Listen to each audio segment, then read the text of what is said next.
जणू काही आभाळ फाटलं म्हणजे काय हे दाखवणारी परिस्थिती आहे। आणि मी तुमच्याशी आत्ता बोलतोय, याही वेळेला मराठवाड्यात काही भागामध्ये जोरात पाऊस सुरू आहे।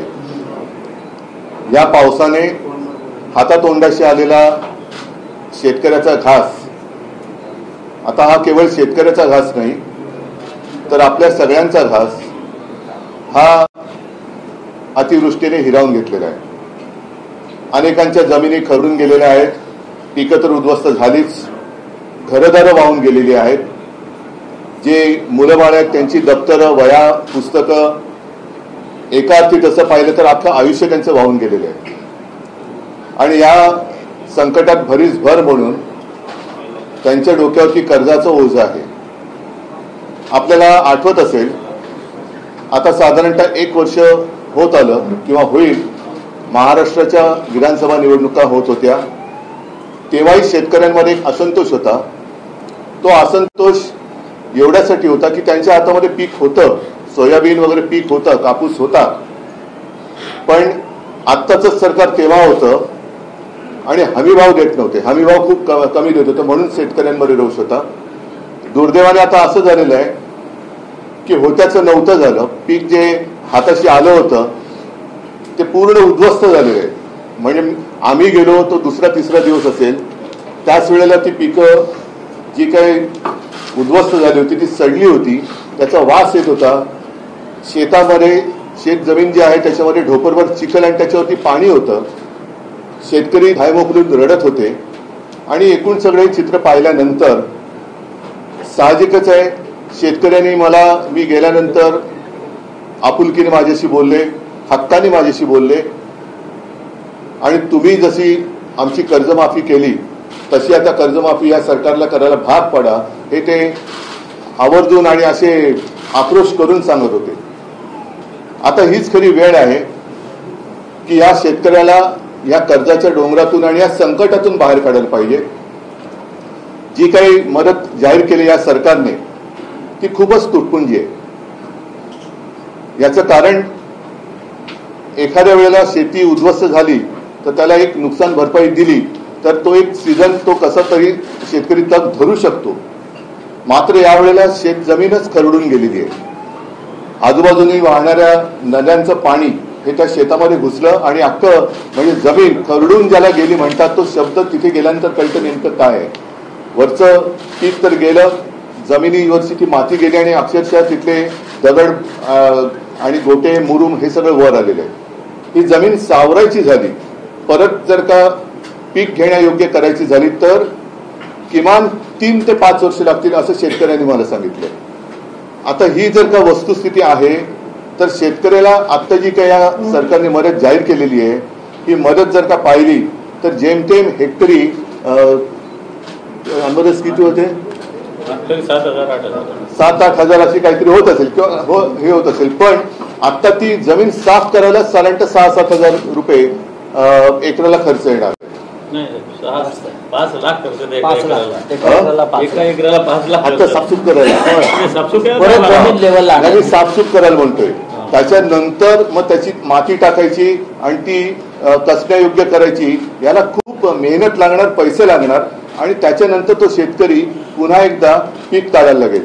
पण 2-3 वर्षे याच्यात जात असल्यानंतर आत्ता जे शेतकऱ्याच्या डोक्यावरती कर्ज आहे तो शेतकरी कर्ज फेडणार कसा? ज्या विद्यार्थ्यांची, ज्या मुलाबाळांची पुस्तकं, वह्या वाहून गेलेली आहेत, म्हणजे शेतकऱ्यांनी, कोणत्याही शेतकऱ्यांनी स्वतःच्या मुलाला शाळेत सोडायला इलेक्ट्रॉनिक व्हेकल घेतलं असं माझ्या वाचण्यात आलेलं नाही। तो इलेक्ट्रॉनिक व्हेकल तर सोडा, त्यांच्या मुलाची जी काही वह्या पुस्तकं वाहून गेलेली आहेत ती पुस्तकं सुद्धा कशी घ्यायची या चिंतेमध्ये आहे। आणि मग रोज कुठे ना कुठेतरी आत्महत्यांच्या बातम्या येत आहेत। मी जेव्हा फिरत होतो तेव्हा एका घरात गेलो आणि ते खरंच तिथलं वातावरण बघून मन सुन्न झालं। ती बातमी आपणही वाचली असाल, आपल्याच माध्यमातून आम्ही सुद्धा ती बातमी पाहिली, वाचली। 31 वर्षाच्या एका पोराने आत्महत्या केली, 31 वर्षाचं पोर, आणि त्याला जेमतेम 15-20 दिवसाचं बाळ। एक मोठी ती आपण ज्याला म्हणतो ना जॉईंट फॅमिली, तशी ती सगळी असं एक मोठं कुटुंब होतं। हा करता करविता पोरगा डोक्यावरती हे सगळं कर्जाचं ओझं, त्यांना विचारलं मी कर्ज किती, तर 2 लाखाचं कर्ज. आता ही जी काही त्यांची थट्टा चाललेली आहे, भले मुख्यमंत्र्यांनी जाहीर केला असेल, पण माझ्याकडे कागद आहे की गेल्या 2-3 वर्षातली जवळपास 14,000 कोटी रुपयाची जाहीर केलेली मदत अजूनही शेतकऱ्यापर्यंत पोहोचलेली नाही, अजूनही पोहोचलेली नाहीये. त्याच्यानंतर 2017च्या कर्जमाफीची अजूनही प्रतीक्षा आहे. त्याच्यानंतर आमचं सरकार आलं, मी कर्जमुक्ती केली, कालबद्ध पद्धतीने कर्जमुक्ती केली, त्याच्यातले पैसे त्यांना मिळाले देखील. आणि इतरही वेळेला ज्या ज्या वेळेला संकट आलं आम्ही पंचांग काढून नाही बसलो. जे आता मुख्यमंत्री म्हणतात मला याच्यात राजकारण आणायचं नाही, पण जर का केवळ शेतकऱ्यांना न्याय त्यांचा मिळवून द्या, त्यांना मदत करा असं बोललं, याच्यात जर का मुख्यमंत्र्यांना राजकारण वाटत असेल मग जरूर ते राजकारण त्यांनी समजावं. याचं कारण आपणही बघितलं असाल की मुख्यमंत्री तिथे गेल्यानंतर ज्या शेतकऱ्यांनी मदत नेमकी कधी आणि किती करणार एवढं विचारल्यानंतर ते बाबा राजकारण करू नको, आणि त्याच्या मागे पोलीस लागले. मग ही कुठली लोकशाही आहे, कुठलं सरकार आहे, कशासाठी तुम्ही राज्य करताय?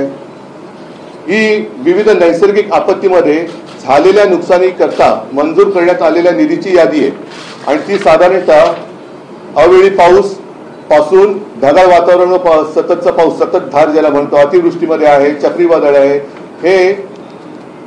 हे साधारणतः मार्च 23 पासून गेल्या काही वर्षातली आहे. ती 14,000 कोटी 13,800 काहीतरी कोटी, म्हणजे साधारणतः 14,000 कोटीची जाहीर झालेली रक्कम अजून त्याच्या हातात मिळालेली नाहीये. आणि म्हणून आमची मागणी अशी आहे की या शेतकऱ्याला सरसकट कर्ज मुक्त केलं पाहिजे. आणि त्याचबरोबरीने ज्याप्रमाणे पंजाबमध्ये मी ऐकलं की तिथे हेक्टरी 50,000 रुपये हे शेतकऱ्याला त्यांनी कालबद्ध कार्यक्रम करून जाहीर केलेले आहेत, याला म्हणतात सरकार. तसंच महाराष्ट्रामध्ये सुद्धा एक आहे ना, पंजाबमध्ये 1,600 आणि हिमाचलला 1,500 कोटीची मदत पंतप्रधानांनी केली, अजूनही आपल्याकडे केलेली नाहीये. पण पंजाबच्या मुख्यमंत्र्यांनी जसं हेक्टरी 50,000 रुपये जाहीर केलेले आहेत, तसंच महाराष्ट्रातल्या सुद्धा सरकारने डबल इंजिन आहे ना, आणखीन त्याला एक डबडं लागलेलं आहे. म्हणजे डबल इंजिन आणि किती त्याला डबे लागले त्याची कल्पना नाहीये. परत वरचं एक मोठं आहे धूर सोडणारं इंजिन, त्यांची मदत घ्या. कालच मुख्यमंत्री पंतप्रधानाला भेटले आणि महाराष्ट्राच्या परिस्थितीबद्दल चर्चा केली. आता चर्चा म्हणजे नेमकं काय केलं दिसतंय समोर, त्याच्यात चर्चा काय करताय? आणि मग दयावान पंतप्रधानांनी सांगितलं की तुम्ही तुमचा प्रस्ताव पाठवा. कसला प्रस्ताव? समोर दिसतंय तुमच्या. आज केवळ महाराष्ट्रामध्ये निवडणुका नाही आहेत म्हणून पंतप्रधान इथे येत नाही आहेत का?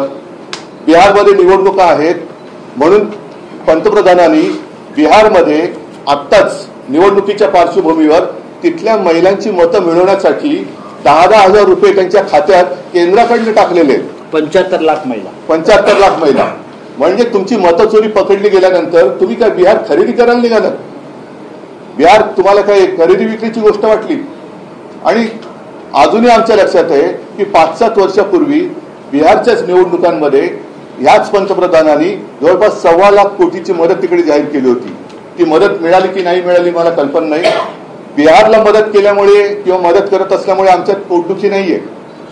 पण ज्या महाराष्ट्राने तुम्हाला तुमच्या मते भरभरून मतदान केलं तो महाराष्ट्र, त्या महाराष्ट्रातला शेतकरी आज संकटात असताना तुम्ही प्रस्तावाची वाट बघताय. हे सरकार आहे, कुचकामी सरकार आहे. आणि म्हणून अजूनही आम्ही याच्यात राजकारण आणत नाही. आज मी मुख्यमंत्र्यांना असं म्हणा, शेतकऱ्यांच्या वतीने हात जोडून विनंती करतोय की तुम्ही शेतकऱ्यांना कर्जमुक्त करा आणि तुम्ही शेतकऱ्याला हेक्टरी 50,000 रुपये हे तात्काळ जाहीर करून कालबद्ध स्वरूपामध्ये त्याचं वाटप करा. बँकांच्या नोटिसी ज्या शेतकऱ्याला जात आहेत त्या पहिल्या नोटिसी थांबवा आणि त्या कर्जाची जबाबदारी ज्याप्रमाणे हेही सुद्धा मी मध्ये वाचलं होतं की काही साखर कारखानदार आहेत त्यांच्याकडे याची थकबाकी आहे. त्या थकबाकीदार साखर कारखानदारांच्या कर्जासाठी सरकार जसं थक हमी देतं, स्वतः सरकार हमी राहतं. आत्ताच मला वाटतं काही 1,000 कोटींची त्यांनी थक हमी दिली. म्हणजे तुम्ही कर्ज बुडवलं तर सरकार जबाबदारी घेईल. तशीच हमी या गोरगरीब शेतकऱ्याच्या कर्जाची आता सरकारने घ्यायला पाहिजे. शेतकरी जेव्हा कर्ज मागायला जातो तेव्हा त्याला सगळं काही गहाण टाकावं लागतं. अगदी बायकोचं मंगळसूत्र जे मोदी सांगत होते की तुमचं मंगळसूत्र चोरून दुसऱ्या कोणाला देतील, त्या शेतकऱ्याच्या मंगळसूत्राची किंमत आता या सरकारला किती आहे हे आम्हाला कळेल.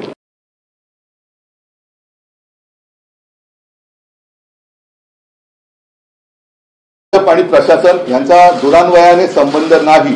याचं कारण असं, मी याच्यामध्ये अजूनही म्हणतोय की राजकारण आणू इच्छित नाही, पण ज्याप्रमाणे भाजपच्या उत्तर प्रदेशच्या सरकारने दंगेमध्ये जिथे कुंभमेळा केला, ज्या कुंभमेळ्यामध्ये स्नान केल्यानंतर सगळी पापं धुतली जातात अशी एक धारणा आहे, त्या गंगेमध्ये यांनी तिथे मृत्युमुखी पडलेल्या करोनाग्रस्त जी काही शव होती, मृतदेह होती, ती सोडून दिली होती. गुजरातमध्ये सार्वजनिक चिता पेटल्या होत्या. माझं मुख्यमंत्र्यांना आव्हान आहे, तुम्ही पहिले हे जाहीर करा. एकतर पंतप्रधान मदत निधी, जसं मुख्यमंत्री निधीची माहिती तुम्हाला आहे, मी तुमच्याशी बोलायला तयार आहे. मुख्यमंत्री निधीतनं कदाचित या म्हणून मी म्हटलं ना, भाजपला माहिती नाही, प्रशासनाचा त्यांचा सुतराम संबंध नाही, तेव्हा कोविड केअर सेंटर्स ही संपूर्ण देशात महाराष्ट्रात जेवढी उभारली गेली ती कशी उभारली गेली. लसीकरण केंद्र ही 1 ते 2 होती, ती 600च्या वरती आम्ही केली. रुग्णशय्या वाढवल्या, ऑक्सिजनचे प्लांट टाकले, हे सगळे हे त्यावेळेला आम्ही केलंच ना. पण त्याही परिस्थितीत आम्ही कर्जमुक्ती केली होती, हे ते त्यांनी विसरता कामा नये. पंतप्रधानांनी स्वतःच्याच रिकाम्या थाळ्या बडवायला सांगितल्या होत्या, त्यावेळेला आम्ही जनतेला 5 रुपयात शिवभोजन दिलं होतं, हे मुख्यमंत्र्यांनी विसरता कामा नये. आणि मला असं वाटतं की या विषयावरती आपण जरूर बोलू शकतो.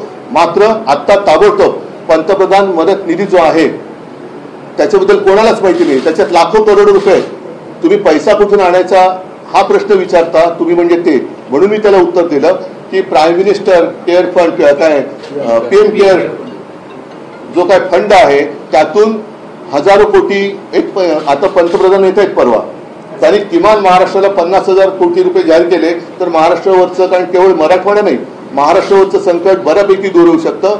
नाहीतर मग PM कोणाची केअर घेत आहेत? PM केअर म्हणजे कोणाची केअर? आत्ताच ते द्या ना. बाकी कोरोना काळातलं काढायचं असेल ना उन्हा माझी तयारी आहे. तुम्ही काय केलं, आम्ही काय केलं याच्यावरती चर्चा होऊ शकते, पण दरवेळेला अंगलट आल्यानंतर फाटा फोडायची मुख्यमंत्र्यांची जी काही सवय आहे त्याच्यात मी, त्या सापड्यात मी अडकणार नाही. आत्ता पहिलं माझ्या महाराष्ट्रातल्या शेतकऱ्याला कर्जमुक्त करा आणि त्याला हेक्टरी 50,000 रुपये हे मदत करा, ही आमची मागणी आहे. उद्धवजी, पण त्यात मुख्यमंत्र्यांचं असं म्हणणं आहे की पंतप्रधानांनी सांगितल्यानंतर हा एक विशेष निधी करण्यासाठी राज्याच्या मुख्यमंत्र्यांना परवानगी मिळाली. आणि त्यात आणखी एक सांगतो, त्यात नाही ऐका, त्यात एक सांगतो, त्या समजा 600 कोटी जमले असतील, त्याच्यात एक मिनिट, त्याच्यामध्ये भाजपच्या सगळ्या आमदार खासदारांनी सगळे पैसे हे PM केअर फंडात दिले होते. त्याच्यामुळे देवेंद्र फडणवीसांना मुख्यमंत्री, महाराष्ट्राच्या मुख्यमंत्री सहायता निधीबद्दल बोलण्याचा अधिकारच नाहीये. तुम्ही पुढे बोला. आता एक दुसरा विषय आणखीन असा आहे की परत एकदा हिंदुस्थान आणि पाकिस्तानचा सामना येत्या रविवारी होतोय, म्हणजे उद्या. हा निर्लज्जपणाचा कळस झाला, बेशर्मीचा कळस झालेला आहे. एका बाजूला आपल्या सैन्यासाठी सोलारचे टेंट बांधून देणारी टेक्नॉलॉजी देणाऱ्या सोनम वांगचुक यांना देशद्रोही ठरवलं जातं, त्यांना अटक केली जाते, रासुकाखाली अटक केली जाते. आणि जो देश आपल्या देशामध्ये आतंकवादी घुसवतोय, म्हणजे खरे अतिरेकी ज्यांना जे घुसवत आहेत त्यांच्याबरोबर हे क्रिकेट खेळत आहेत, हे यांचं देशभक्तीचं ढोंग आहे. आणि म्हणून मी तुमच्या माध्यमातून सर्वांना आवाहन करतोय की गेले 2 सामने, दुसरा सामना तर कधी झाला कोणालाच कळलेलं नाहीये, उद्याच्या सामन्यावरती सुद्धा सगळ्यांनी माझ्या मते जे देशभक्त आहेत त्यांनी बहिष्कार टाकावा. त्याचप्रमाणे जे प्रायोजक आहेत, जाहिरातदार आहेत, त्यांना सुद्धा सांगतो की अरे तुम्ही सुद्धा तुमच्यातली देशभक्ती जरा दाखवा. तुमची उत्पादनं ही आपल्या देशात होतात, तुमच्या उत्पादनासाठी सगळ्यात मोठी बाजारपेठ ही आपला देश आहे. त्याच्यामुळे तुम्ही सुद्धा देशाचा जो शत्रू आहे त्याच्याबरोबर खेळण्याच्या सामन्यामध्ये कुठेही स्पॉन्सरशिप देऊ नका, हे मी त्या प्रायोजकांना सुद्धा आवाहन करतोय. सर, आज नाशिक कोर्टाच्या इमारतीचा उद्घाटन सोहळा झालाय. भूषण गवई त्या कार्यक्रमाला होते. त्याचं ज्यावेळी भूमिपूजन झालं त्यावेळी तुम्ही मुख्यमंत्री होतात आणि पुन्हा भेटू उद्घाटनाला असं म्हटलं होतं. भूषण गवई म्हणतात उद्धव ठाकरेंचा योग नव्हता. ठीक आहे, त्याच्याबद्दल मी नंतर बोलेन. आता माझ्यासमोर प्रश्न हे दोन प्रश्न आहेत. एक तर माझा महाराष्ट्र म्हणजे आपला महाराष्ट्र, त्या महाराष्ट्रातला शेतकरी आणि नुसता शेतकरीच नव्हे तर एका घरात मी गेलो तर आपण बघितलं असाल, एक गाडीत बसताना एक महिला, गरीब महिला होती. ती म्हणाली, साहेब माझ्या घरात आज सुद्धा पाणी आहे, आमच्या गरीबाच्या घरात कोण येत नाही, तुम्ही येऊन बघा. मी जाऊन बघितलं आणि ती लहान पोर होती तिकडे, तिचं नाव परी. आणि मला खरंच मन हेलावून गेलं की सगळं उद्ध्वस्त झालं असताना सुद्धा त्या घरात गेल्यानंतर तिथल्या महिला लगबगीने सांगत होत्या की अरे ओवाळणी करा. म्हटलं ताई ओवाळणी करू नका, जेव्हा तुमचं सगळं व्यवस्थित होईल तेव्हा मी नक्की येईन. आता माझी आणखीन एक मागणी अशी आहे की आजची जी काही घरं आहेत ज्याच्यात काहीच नाही, तर भिंतीत तर जेमतेम भिंती आणि वरती पत्रे आहेत, अशी काही घरं वाहून गेलेत. तुमची प्रधानमंत्री आवास योजना ही काय आहे नेमकं भानगड? या अशा घरांना, कच्ची घरं जी आहेत त्या घरांना तुम्ही पक्की घरं द्या ना. पक्की घरं का देत नाहीत? प्रधानमंत्री आवास योजना तिकडे पाहिजे. इकडे शहरामध्ये ती घरं बांधून काय उपयोग नाही. शहरामध्ये घरं बांधली जातात, ती घरं बांधणारी यंत्रणा वेगळी आहेच, पण गोरगरीब ज्या घरात राहतोय, तुम्हाला आणखीन एक आठवत असेल की जो आपल्याकडे लातूरला भूकंप झाला होता, तिकडे घरं पडली होती कारण ती मातीची घरं आहेत सगळी, तर तिथे पक्की घरं द्या, त्याला काम करा ना. प्रशासन म्हणून मी म्हणतोय परत की भाजपला सरकार चालवता येत नाही, याच्यावरती आता माझा अंधविश्वास नाही तर डोळ्यास विश्वास आहे. या सगळ्या संकटाच्या काळात महाराष्ट्राला विरोधी पक्ष नेता नाही, ना विधानसभेत आहे ना विधान परिषदेत आहे. अशा वेळेस, कारण विरोधी पक्ष नेता हा सभागृहात आवाज बनतो जनतेचा, तर अशा वेळेस तुम्ही काही राज्यपाल किंवा विधानसभा अध्यक्षांकडे काही जाऊन काय उपयोग होणार आहे का? हा त्यांचा भित्रेपणा आहे. विरोधी पक्ष नेता न देणं हा सत्ताधारी पक्षाचा भित्रेपणा आहे, हा घाबरटपणा आणि भेकडपणा आहे. मी तर असं म्हणतो की महाराष्ट्रावरती जे संकट आलेले आहे त्याच्यावरती चला आम्ही राजकारण बाजूला ठेवायला तयार आहोत, आम्ही तुमच्याबरोबर सोबत येतो. तुम्ही खास अधिवेशन बोलवा विधिमंडळाचं, त्याच्यामध्ये चर्चा करू आणि सर्वानुमते महाराष्ट्राला कशी मदत करायची सगळे मिळून केंद्र सरकारकडे जाऊ आणि महाराष्ट्राला मदत करू. विशेष अधिवेशन बोलवा, आम्ही देतो सहकार्य तुम्हाला. मी केवळ विरोधाला विरोध करत नाहीये, पण जेव्हा सरकार म्हणून आपली जबाबदारी झटकू पाहतं तेव्हा मात्र मला नक्की राग आल्याशिवाय राहत नाही. ओला दुष्काळ असताना एकीकडे हिंगोली जिल्हा प्रमुख जे आहे शिंदे गटाचे, त्यांनी गौतमी पाटील आणि माधुरी पवारचा डान्सचा कार्यक्रम आहे. त्यांच्या आखलेचा दुष्काळ याच्यात दिसतो मला.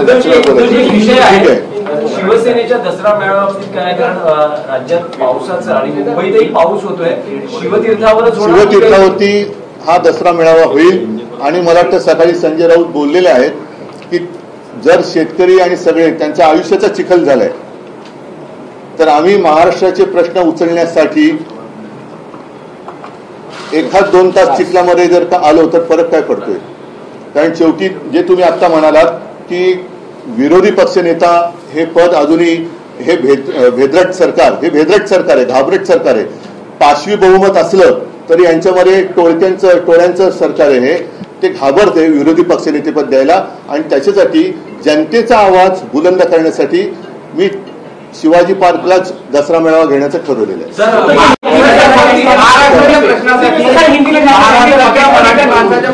तुम्ही एकत्र आला होता,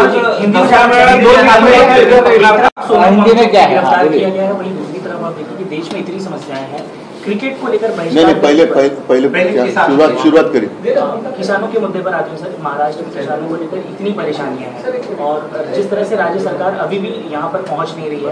एक और मुद्दा निकल कर आया है कि जो दौरे हो रहे हैं, लगातार दौरे हो रहे हैं लेकिन मदद नहीं पहुँच रही है, तो ऐसे में आपकी क्या प्रतिक्रिया होगी?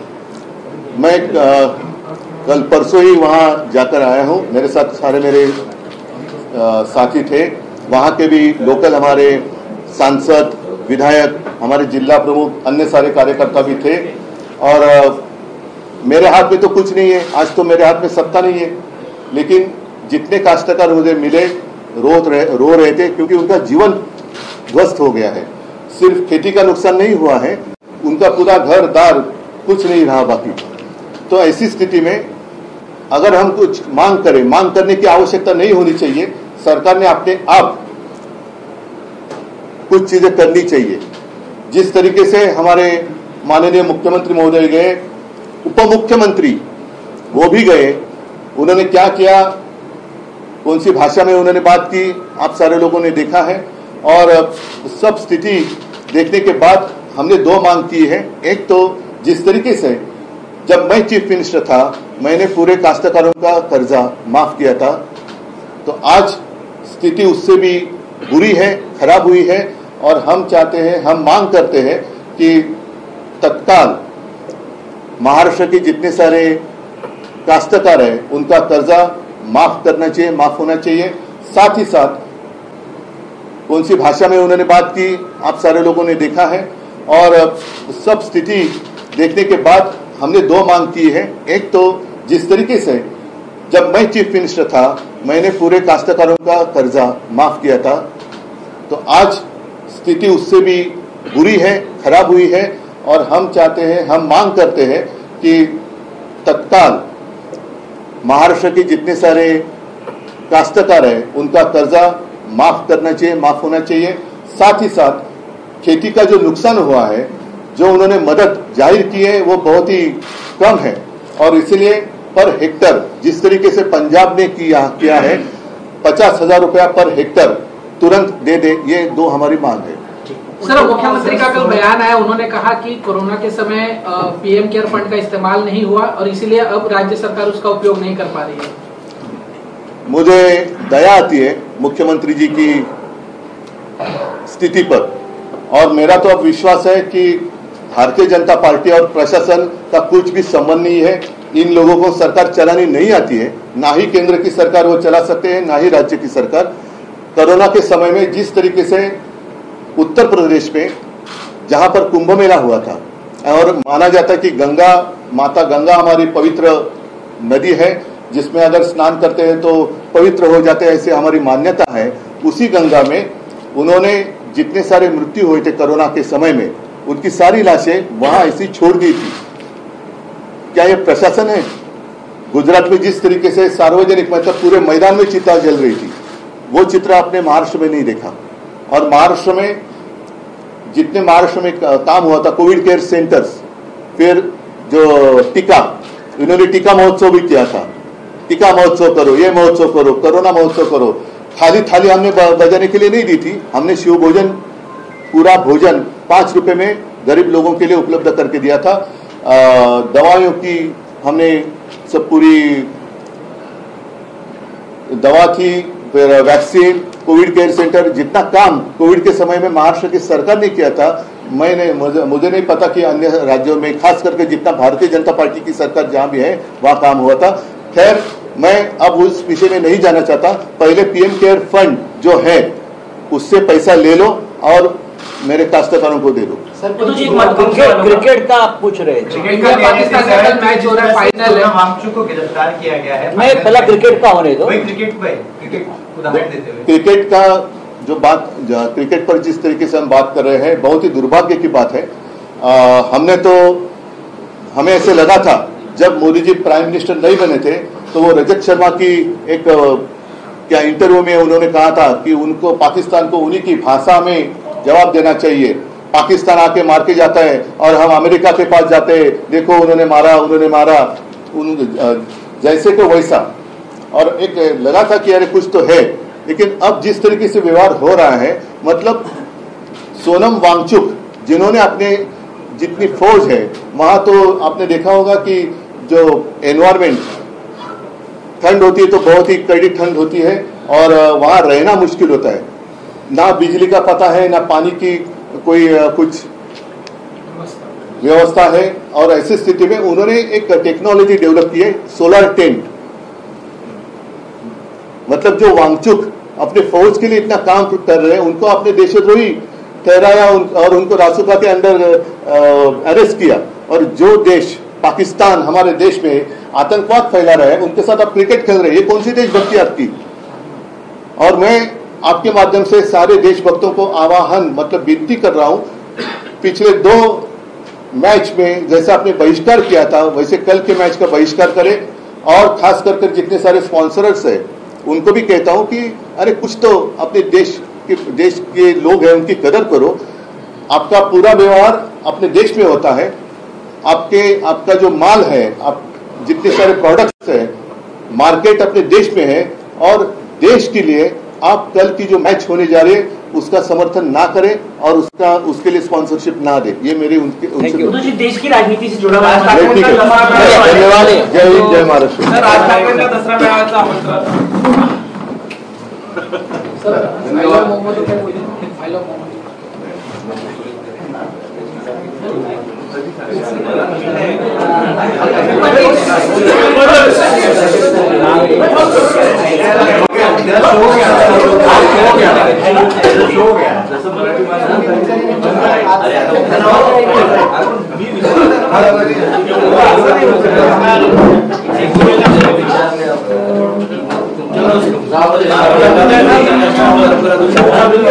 उतला